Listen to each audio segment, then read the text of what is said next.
Salutations, this is Robert from robertoreed.com, where I bring you character cryptos and cash flows. And in this video, I want to address an article about the Washington Post.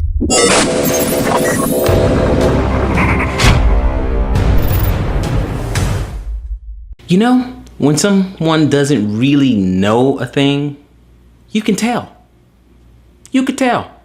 Let's check out the article. Welcome back. We are continuing our article that I was reading over in Medium.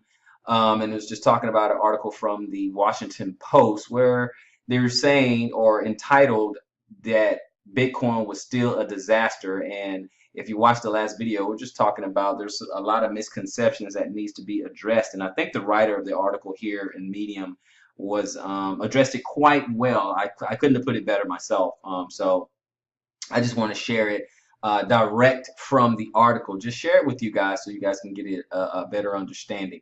So I left off on some other claims. We're going to continue with the article with the next batch of claims. Now it says Bitcoin's volatility is unnatural, quote. But even this inbuilt volatility doesn't fully explain why Bitcoin has been on such a roller coaster ride. Something else must be going on. And that something is plain old manipulation. See right there it says, but even this inbuilt volatility. I see I have a problem with that already. But let's continue. Let's continue. Volatility isn't inbuilt. See, he agrees with me. It's a feature of every non-pegged economic asset. Again, Bitcoin is not pegged to anything. Okay, okay. The Post should keep its fragilista thinking to itself. Plain old manipulation?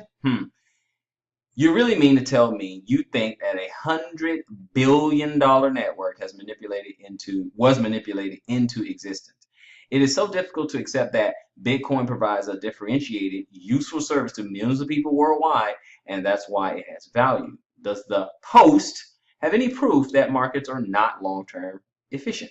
If so, they have a Nobel Prize in economics to collect. Quote, what seems to still be happening in 2018 with various pump and dump schemes.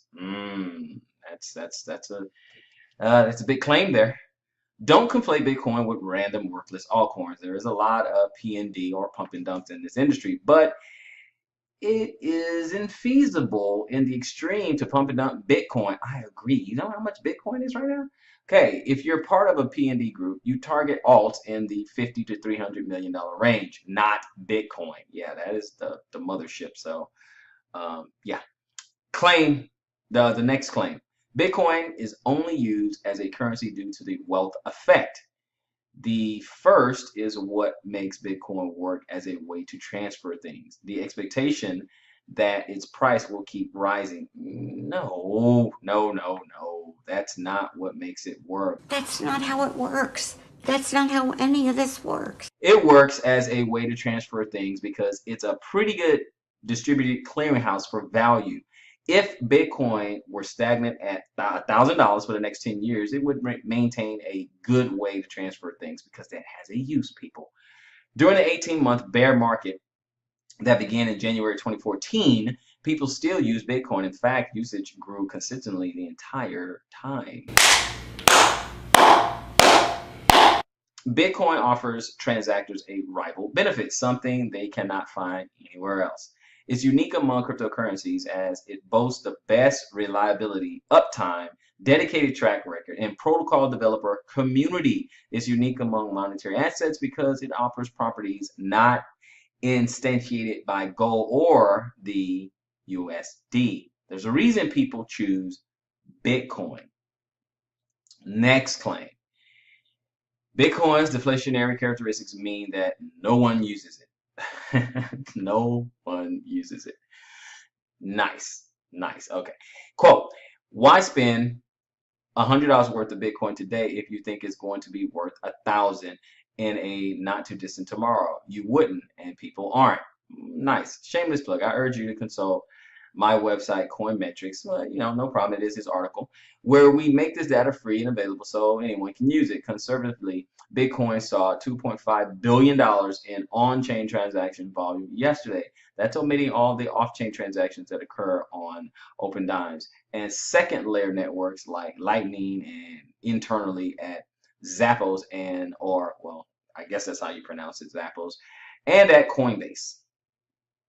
In the last year, Bitcoin routinely hosted the transfer of $2 billion worth of Bitcoin a day, up to a peak of about 16 billion of Bitcoin a day.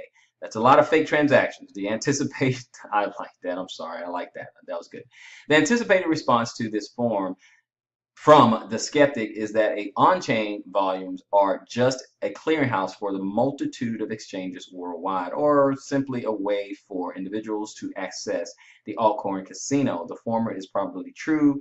We have good evidence that Bitcoin is mostly an industrial network dominated by exchanges and power users rather than one that caters to end users, using the rough heuristic that industrial workers tend to batch transactions, and we can see that 30 to 40% of the network is industrialized in this manner. I'm just going to skip on down and sum it all up, because we have other claims like Bitcoin is illiquid and hence manipulated. Disagree, because this is running a little long. Bearer assets are dangerous and illegal. Disagree. Bitcoin relies on a trusted set of intermediators. Okay, misinformation there. So guys, you know, let's just look. Let's just sum it up a little bit. Yes, Bitcoin relies on exchanges to provide exit ramps for individuals that want to reduce their reliance on sovereign currency. Sometimes those exchanges get hacked and fail. That is entirely natural. Bitcoin continues to chug along unaffected. It's extremely popular. It's strong, and assurance and settlements guarantees grant its daily volumes in the billions. So I'm gonna stop it right there, guys. Just do your research, learn a little bit more, and watch out for those who don't know what they're talking about. I hope you enjoyed the article. Join me on the next video. Until next time, conquer with crypto.